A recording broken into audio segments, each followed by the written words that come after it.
کردووە کە ئەمەلیان نەماوە بەم حکوومەتە بتوانن دەرگای بکەن لەبەر ئەوە مردنیان پێ توشترە تا لە ژیانی دەوڵەت.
دیکتاتۆریەتی ڕژێمی بەعز بووە هۆی ئەوەی ساڵی 2003 ئەمریکا و هاوپەیمانەکانی بەهێزی سەربازی ڕژێمی سەدام حوسێنیان ڕووخاند و کوردیش لە هاوکاریکردنی هێزی هاوپەیماناندا سەرەکی ترین دەوری هەبوو. هۆکاری سەرەکی ئەمەش پێشینەی دوور و درێژی خەبات و ڕێکخراوتربوونی لایەنە شۆڕژجێڕ و سیاسیەکانی کوردستان بوو. هەرچەندە کوردستان پێش ڕووخانی سەدامیش هەرێمێکی پێکهێنابوو سەربەخۆ بەڕێوەی دەبرد، بەڵام بەهاتنە ئارای فیدرالیزم لە ساڵی 2003 بەدواوە دەورێکی دیارتری دەژێرا لە عێراق و لە عێراقی نوێدا چەندین پۆستی گرنگی لە ئاستی وەزارەت و بەڕێوەبەرایەتیەکاندا وەرگرت و بەڕێز جەلال تاڵەبانی وەک نوێنەری کورد لە سیستمی نوێدا بوو بە سەرۆکۆمار و لە پرۆسەی بنیادنانەوەی عێراقیشدا کورد هاوکار و هاریکاری سەرەکی بوو.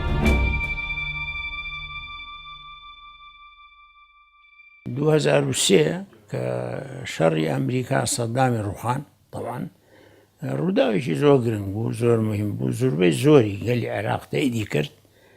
چونکە سەدام حکومێکی زۆر خوێناوی و خراپ بوو و هەموو کەسێ دەویست ڕزگاری بێ لێ ڕاستی مەعادا جەماعەتی خۆی لەبەرەوە هەنگاوی بوو بۆ پێشەوە بەڕاستی، بەڵام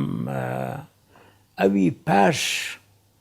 ڕووخانی سەدام ڕوویدا کێشەی زۆر تێکەوت طبعاً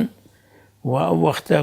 وایەن میلەتەکە تەوزیع کرد بوو وەک تائیفی ئەمە کوردەوە ئەمە سوننیەوە ئەمە شیعەوە کە حەق نەبوو بۆ شکڕە بێ.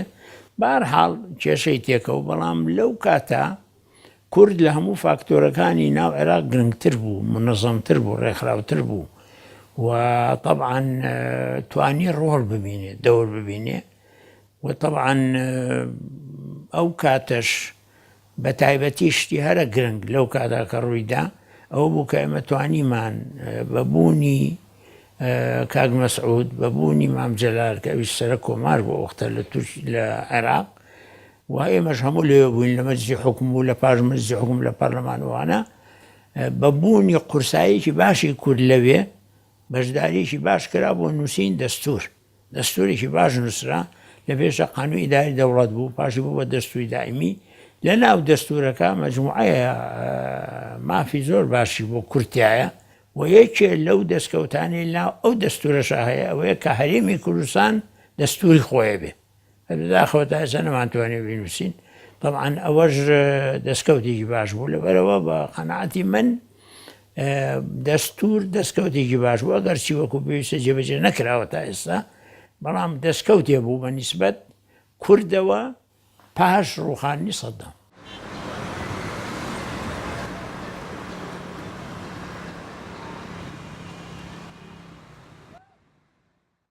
من مەسعود مستەفا بارزانی سوێنبی بە یەزدانی مەزن کە ماف و دەستکەوت و یەکەتی و بەرژەوەندیەکانی هاووڵاتیانی هەرێمی کوردستان بپارێزم و بە ڕاستگۆیی و دڵسوزیەوە ئەرکەکانی سەرشانم جێبەجێ بکەم. Ready. 2 and 3.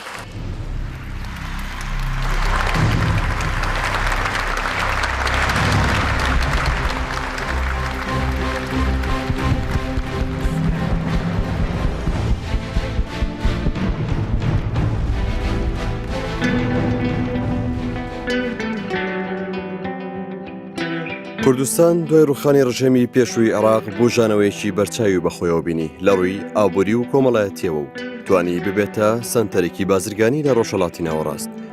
بەڵام وردە پێشێلکردنی دەستوور لەلایەن حکوومەتی ناوەندی بەغداوە دەستی پێکرد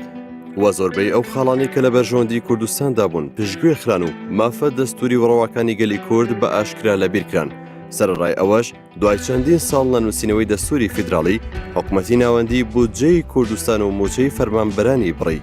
ئەم بابەتە گرژی و ئاڵۆزی لە نێوان هەرێمی کوردستان و بەغدا دروست کرد و هەرچەندە دەسەڵاتی سیاسی هەرێم هەوڵیدا لە ڕێگەی گفتوگۆ و دیالۆگەوە چارەیەکیان بۆ بدۆزێتەوە، بەڵام پابند نەبوونی بەغدا بە یاساکان ئاریشەکانی زیاتر کرد.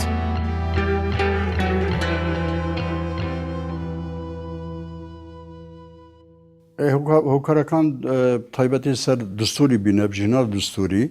و خاڵت گویان بژین یعنی ئەvە بێ و مادە 140 بیە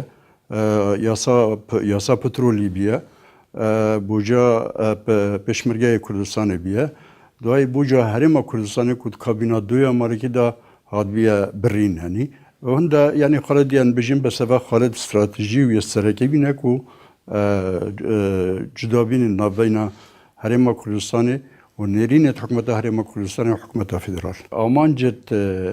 تەیارێت ئەم بژینی سیاسی شیعی کۆنترکردنا عێراقی بووە دەولەتی بووە یعنی تەثبیت المەذهبیە و مەذهبی شیعی یان کۆنترۆلکردنا عێراقی دەستەوی مەذهبی دابتە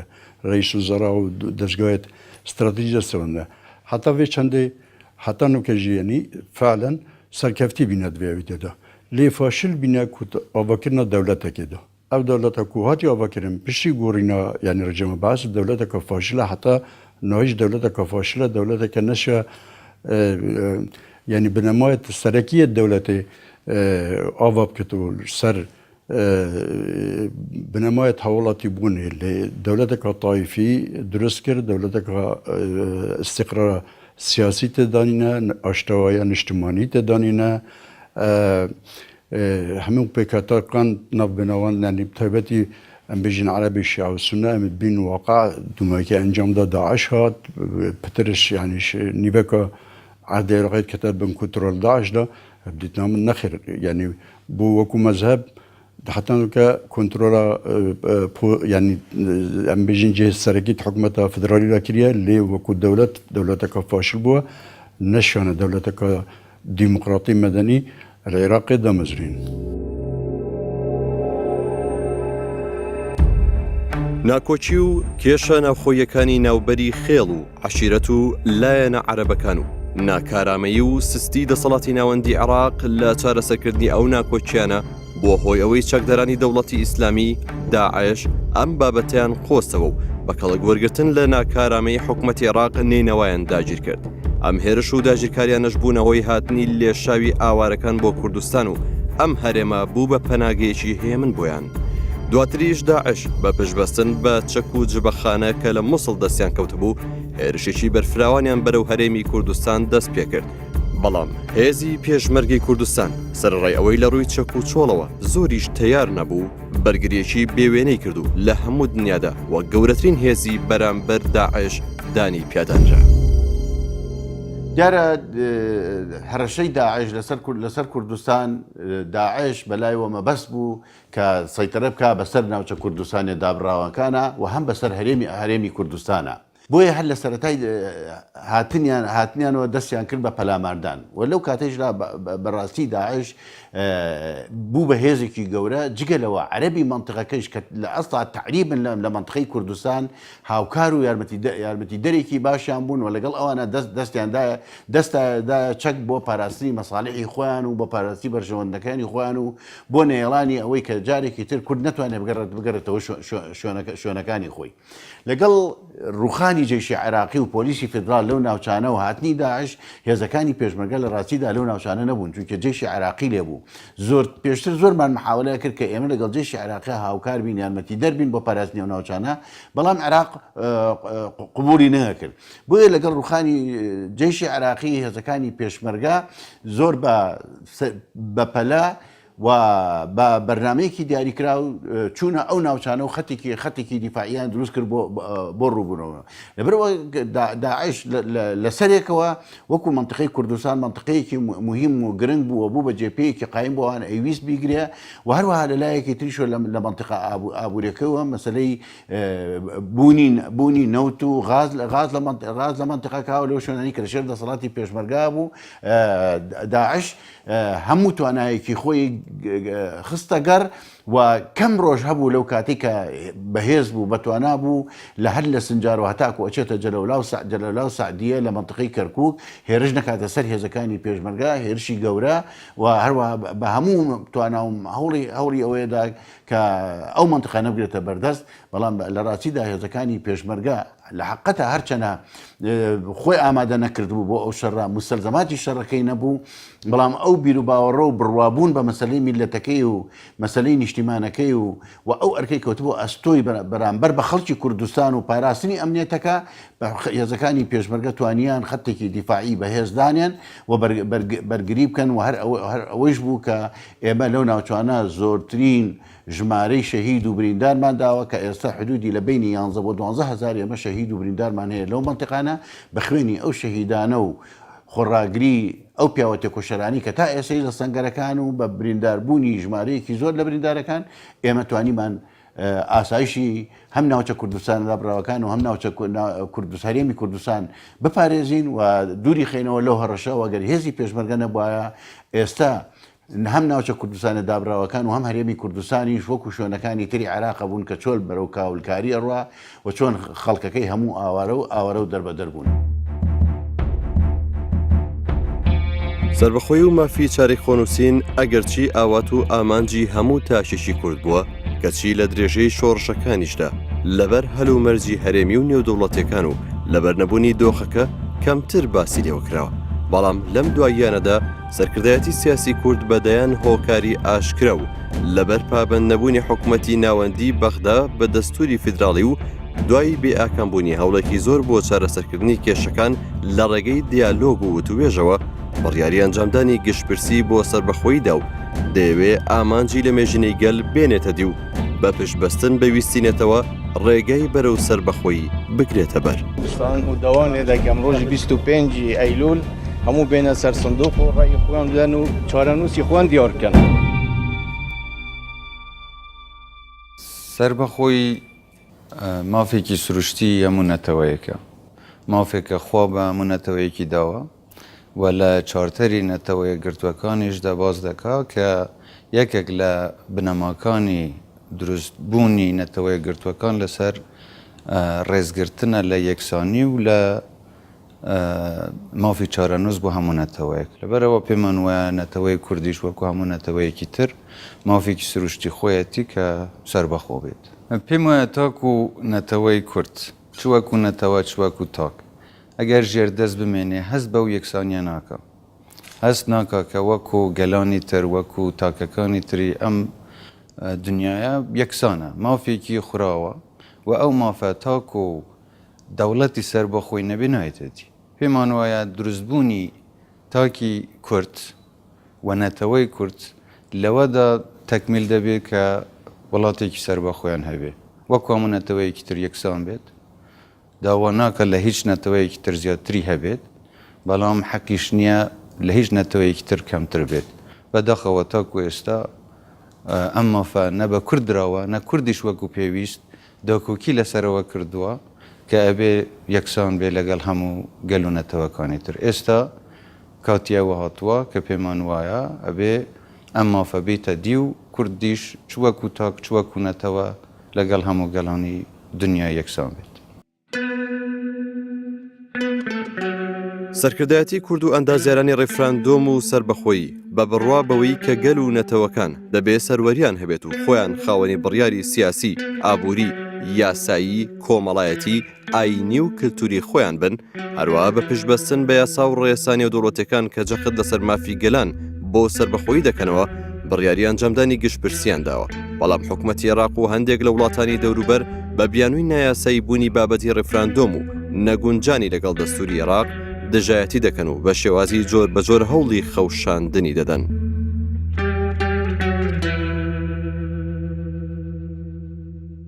بێگومان لەسەر ئاستی نێودوڵەتی و لەسەر ئاستی ناوخۆیی لە ڕووی یاساییەوە کورد پشت ئەستورە بۆ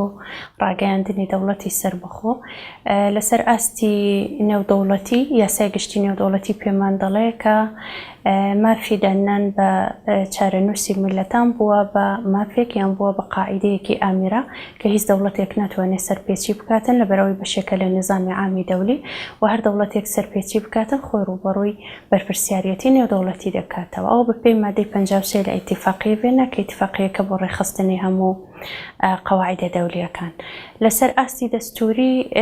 دەستوری عێراق لە مادەی 8دا زۆر بەڕاشکاوانەدان بەوە دادەنێتن کە عێراق پابەندە بە هەموو ئیلتیزامە نێودەوڵەتیەکانی. یەکێک لەو ئیلتیزامە نێودەوڵەتیانی کە دەکەوێتە ئەستۆی عێراق بەپێی مادەی 8 لە دەستوریدا بریتیە لە دانان بە مافی چارەی خۆنووسین بۆ ئەو نەتەوانەیەکە لە چوارچێوەی وڵاتەکەی ئەو دادەژین.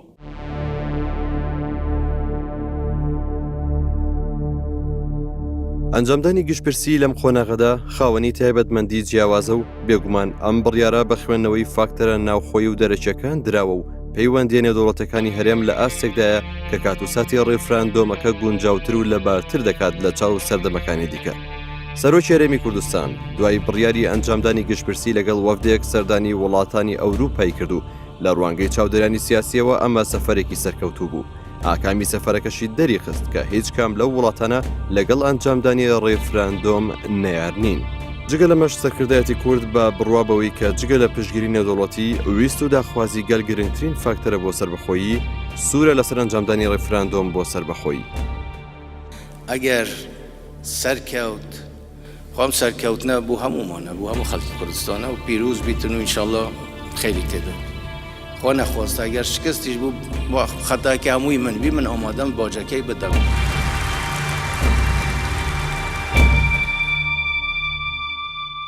پێم وایە ئەگەر نەتەوەکانی تر دانیان بە مافی خەڵکی کوردستان دەدانابا بۆ ئەوەی سەربەخۆ بن تاوان تا ئێستا ئێمە وڵاتێکی سەربەخۆمان دەبوو هەرچەندە لە مێژوودا ئەگەر سیر بکەین لەوانەیە چەندین هەل و فرسەتی تریش هات بێتە پێش کە وەکو پێویست سوودی لێ وەرنەگیرەوە. ئێستا پێمان وایە ئەم زروفە زیاتر لە هەموو سەردەمێکی تر ئامادەیی تێدایە بۆ ئەوەی ئێمە بەرەو سەربەخۆی بچین. هەم خەڵکی کوردستان ئامادەترە هەم پشتیوانی نێودەوڵەتیش بە شێوەیەک دەتوانم بڵێم ئامادەترە کە دژایەتی دروستبوونی نەتەوەی کوردیان دەوڵەتی کوردستان ناکرێ. لەوانەیە کاتمان پێویست بێ بۆ ئەوەی بتوانین زیاتر هاوکاری وڵاتانی تریش وەربگرین بەڵام من دڵنیام لەوەی کە ئەگەر ئیرادەی خەڵکی کوردستان بەهێز بێتن بەرەو سەربەخۆی هەنگاو بنێتن و ئەعلانی دەوڵەتی سەربەخۆ بکە زۆر لە وڵات و نەتەوەکانی تری دنیاش پشتگیری مافی خەڵکی کوردستان دەکەن و پشتگیری دەوڵەتی کوردستان دەکەن.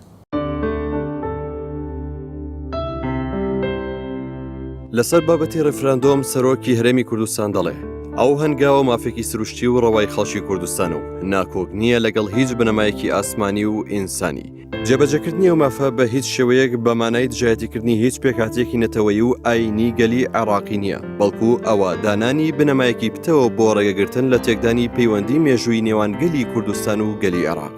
گەلی کوردستان ئەزمونێکی 100 ساڵی پڕ لە نەهامەتی لەگەڵ حکومەتەکانی عێراقیدا تێپەڕاندووە. لەم 100 ساڵەدا شەراکەت جێبەجێ نەکرا و گەلی کوردستان تووشی ئەنفال و چیمیاباران بوو. لە پێناو گەیشتن بە ئاشتی و دوورکەوتنەوە لە شەڕ و گرفتی زیاتر گەلی کوردستان بڕیاری داوە ڕێفراندۆم بکات و بەرەو سەربەخۆی هەنگاو بنێت. بۆیە ڕۆژی 25 بۆ ئەو بابەتە دیاری کراوە و گەلی کوردیش چ لە ناوخۆ و چ لە دەرەوەی وڵات پشتیوانی خۆیان بۆ گشتپرسی ڕاگەیاندووە.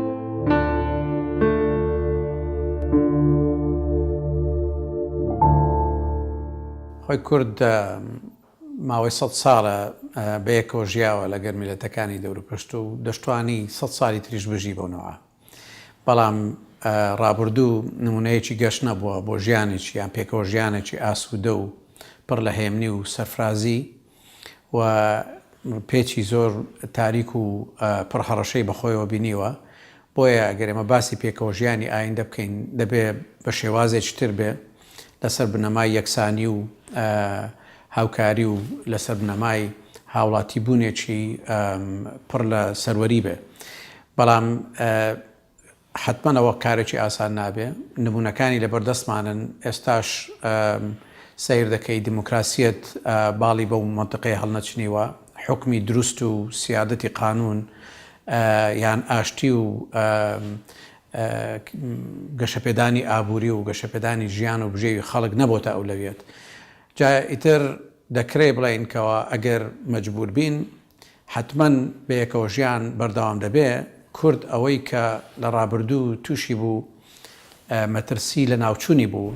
لە ئایندە مەترسی لە ناوچوونی سەر نەماوە. بەڵام پرسیاری گەورە ئەوەیە چ جۆرە پێکەوە ژیانێک ئایا بەردەوام بێ، ئەگەر بەردەوام بێ و ئەگەر هات و بەردەوام نەبێ بە چ میکانیزم و ئالیەتێک کۆتایی پێبێ. ئەگەر بین سەیری تەحلیلاتی 5 ساڵی ئایندەش بکەین، بۆ چوونەکەی من ئەوەیە ئەگەر کورد بەرەو سەربەخۆی نەچێت تاریخەکەی ئەمڕۆ یان لە ئایندەدا چاکتر نابێت لە پێش 1991ەوە و دوور نییەش ئەوەی لە 1991ەوە بەدەستێنەوە تا 2000 ئەمڕۆ لە خەتەردا بێت ئەگەر بەرەو سەربەخۆی نەچێت. لەبەر ئەم وڵاتە ئێمە کورد قبوڵمان کرد بووینە بەشێک لە وڵاتێک کە وڵاتێکی ئیداری هەبێت. بەڵام ئەگەر ئیدارەی ئەم وڵاتە نەبێت تا ئیدارە و نەبێت تا وڵات، ئێمە چ مەجبورین بین بەشێک لە ئیدارەیەکی فاشل. پێویستە لەسەر جیلی ئێستاش ئێمە تەفکیری بکەین ئایندەیەکی گەش بۆ جیلی داهاتوودا بین بکەین کە تاریخ دووبارە نەبێتەوە بە زوڵم و زۆری. تەنها ڕێگەش بۆ ئەمایەوەیە سەربەخۆی کوردستان و ڕێفرەندومە. ئەوەی کە بۆتە بۆی ئەوەی کەوا هەندێک لە ناوچە داوای سەربەخۆیی بکە تا ئیستا هۆکاری نەتەوەی هۆکاری سەرەکیە. یعنی هەر بۆ نمونە چیکۆسلۆڤاکیا کە بوو بە دوو بەشەوە هۆکاری سەرەکیەکەی هۆکاری نەتەوەیی بوو، چیک بەجیا بوو، سلۆڤاک بەجیا بوو، شوورەبی هەڵبەشایەوە 5 دەوڵەتی لێکەوتەوە، یۆگۆسلاڤیا هەڵبەشایەوە 6 دەوڵەتی لێکەوتەوە، مەکەدۆنیەکان، سربیەکان، بۆسنە هەرزگۆڤینیایە، سلۆڤینیایە، کرواتیایە، مۆنتینیگرۆیە، کەوابوو ئەمانە هەمویان کە جیابوونەتەوە هۆکاری سەرەکیەکەی جابوونەکەیان هەمووی هۆکاری نەتەوەیی بووە. دیسان هۆکاری نەتەوەیش بۆتە مای هۆکاریە گرتنەوە. هەردوو ئەڵمانەیەکیان گرتەوە، ئەوەی کە دوو ئەڵمانەیە کۆ کردەوە هۆکاری سەرەکیەکان هۆکارێکی نەتەوەیی بوو کە هەردووکیان نەتەوەی ئەڵمان بوون. بۆیە لەم ڕوانگەیەوە کە ئەگەر باسی چەند لەبارە جوغرافیەکەی کوردستان بۆ ئەوەی کوردستان جابێتەوەی دەوڵەت دروست بێت، جارێ لە بواری نەتەوەیەتیەوە چونکە ئێمە نەتەوەیەکی جیاوازین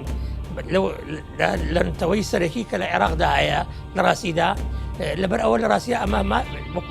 هۆکارێکە بۆ ئەوەی کەوا کە جیابوونەوە مافێکی ڕەوابێ. ئەزمموی نەتەوەکان و بیرروباوەڕی بیرمەندەکان سەبارەت بە مافی نەتەوەکان لە لووتکەیەکە یا لە مافێکە خۆیان نوێنێتەوە کە ئەویش ئەو نەتەوەی بتوانێت سەروەری و سربەخۆیی خۆی بسەلمێنێ. کورد لە عێراقا و لە پارچەکانی تریشە سربەخۆیی خۆی سەلمانەوە کە کورد کووردە، نە فارسە، نە تورکە، نە عەرەبە. ماوەتەوەی کورد کە سەروەری خۆی بسەلمێنێ و دەوڵەتی سربەخۆی خۆی دروستکە. لەوانەیە بیرروباوەڕی جیاواز هەبێت لە ناو کووردە سەبارەت بە سەروەری و سربەخۆیی، بەڵام بەدیهێنانی سەروەری و سربەخۆیی بۆ هەموو بیرروباوەڕەکان ئەوەیە کە ئێمە بە حکوومەتی هەرێمی کوردستان یا بە دەسەڵاتدارانی ئێستای کوردستان بڵێن دەی ئەم سەروەری و سربەخۆییە جێبەجێ بکەن و بەدی بهێنن و نابێت ئێمە چاوەڕوانی ئەوە بکەین کە داگیرکرد ڕێگەت بداتی یاخود ڕێگەت بۆ خۆش بکە بۆ سربەخۆیی و بۆ ئازادی. داگیرکەتی هیچ کاتێک ئەمەی ناوێت، بەڵام هەلوو مەرجە نێودەوڵەتی و ناوچەیەکە ئەمەندە لەبارە کە ئەگەر ئێمە ئەمڕۆ بە بیر و بۆچوونی من ئەگەر ئێمە ئەمڕۆ ئەو هەنگاوە مێژوویە نەنین، کارێکی هەڵەیەکی مێژوویی گەورە ئەەکەین و دواتر نەوەکانی ئایندە بەوەمان لێقبوڵ ناکەن و بەزەییان بە ئێمە نایەتەوە و حاسەبێکی گەورەمانەکە. ئێمە خوێنمان زۆر داوە بە درێژایی تاریخ گەر تەماشایکەی کورد خوێنەدا و بەرگریەکە لە پێناوی مافڕەواکانی خۆیان. هەمیشە ئێمە وەکو میلەتی کورد لەگەڵ دەسەڵاتدارە یەک لە دوایەکانە پەنامان بردووە بۆ گفتوگۆ بۆ دانیشتن بۆ چارەسەرکردنی کێشەکان بۆ گەیشتنمان بە مافڕەواکانمان و بە پێی هەر مەرحەلەیەک داوای نەوعێک لە مافمان کردووە تا گەیوەتە ئێمڕۆ. ئەمڕۆ کاتێکە و مەرحەلەیەکە کە ئەبێ کورد باسی سربەخۆیی بکە، باسی دەوڵەتی کوردی بکە، چونکە ئەگەر تەماشای مێژوو بکەی ئێمە خوێنێکی زۆر زۆرمان داوە لە پێناوی مافەڕەواکانی میلەتەکەمانە تا ئەمڕۆ و ئەگەر تەماشای خەبات و تێکۆشان و فیداکاریش بام بکەی هی ئەوەیە کە ئێمە میلەتەکەمان بەڕاستی بەرەو سەربەخۆی بڕێت. پرۆسی سەربەخۆی لە هیچ شوێنێکی دنیادا ئاسان نەبووە و کەسیش نایێت لە سەرسێنەیەکی زێڕین پێشکەشی نەتەوەکەی ئێمە بکە. ئێمە ئەبێ خۆمان ئەو ئامادەیمان هەبێ، ئەبێ وەکو نەتەوە ئێمە پێش هەموو کەسێک ئەوەندە بڕوامان بەخۆمان هەبێ کە ئەبێ سەربەخۆ بین تاکۆ بتوانێت سەربەخۆی وڵاتەکەمان دەستەبەر بکەین و بەرەو سەربەخۆی هەنگاو بنین. ئەمە مەرجێکی سەرەکیە و ئەوانەی کە باسی ئەوەش دەکەن مەترسی لەم پرۆسەیەدا هەیە. من حەزەکەم تەنیا بابەتێک بیریان بێنەوە پێشتر کە کیمیا باران کراین کە ئەنفال کراین کە دژاتی ئێمە کرا کە شەڕ بەرامبەر بەنەتەوەکەمان کراخوا و سەردەمەش داوای سەربەخۆیمان نەدەکرد، تەنیا داوای ئەومان دەکرد وەکو ئینسان بژی ئەوە بە تایبەتی ئەگەرێمە توانیمان ببین بە دەوڵەتێکی سەربەخۆ کە هیوام وایە بە پشتیوانی خوا و گەلەکەمان دەتوانین ئەوە بکەین. ئەو کاتە هەم لە ڕووی یاساییەوە و هەم لە ڕووی پشتیوانی نێودەوڵەتیشەوە ئێمە ئەبێن بە وڵاتێکی خاوەن سیادا کە لە ڕووی یاسای نێودەوڵەتیشەوە دەتوانین گەرانتی و زەمانەتی زیاتر بۆ نەتەوەکەمان دەستەبەر بکەین و ئەوەی زیاتر پارێزراو بێ و نەوەکانی داهاتووشمان لە وڵاتێکی سەربەخۆ و ئازاددا بژین و مەترسی داگیرکردن و ئەو هەموو نەهامەتەی کە پێشتر بەسەر گەلەکەمان داهاتووە دووبارە نەبێتەوە. بڕیاری ڕیفراندۆم لەبەر ئەوەی پشت بە ئیرادەی گەل دەبەسێت و دەیەوێت قەیرانەکان لە ڕێگەی ئیرادەی گەلەوە چارەسەر بکات و کارێکی دیموکراتیانەیە، هەروەها بۆ مافی چارەی خۆنووسین کارێکی مێژووی و ڕەوایە. بڕیاری ڕیفراندۆم لە ڕۆژهەڵاتی ناوەڕاست نمونەیەکە کە دەیەوێت قەیرانی 100 ساڵە بە شێوەیەکی دیموکراتی چارەسەر بکات. ڕیفراندۆم مافی ڕەوای هەموو گەلێکە بۆ بەدەستهێنانی مافی سروشتی خۆی لە بوونی کیانێکی سیاسی و هەبوونی ئازادیەکانی بە پارێزراوی. گەلی کوردیش زۆرتر لەو گەلانی کە ئێستا خاوەنی قەواری سیاسی و خاوەنی دەوڵەتی خۆیانن خەباتی کردووە و تێکۆشاوە، بۆیە سەربەخۆی مافێکی حاشا هەڵنەگرە و ئەم دۆخەش لە بارترین دۆخە بۆ بەدەستهێنانی. باسی هەندێک شت نەکرێت کە بووتە جزئێک لە مقدساتی ئێمە وەکو پەرچەمی جمهوریەی کوردستان کە لە 46 هەڵدرا. من خۆم لەو ڕۆژە لە دایک بووم لەژێر سێبەری ئاڵای کوردستان لە سابلاغ لە دایک بووم و هەموو دەقیقەیەکیش ئامادەم لەژێر سێبەری ئەو ئاڵایە و بۆ ئەو ئاڵایەش بم.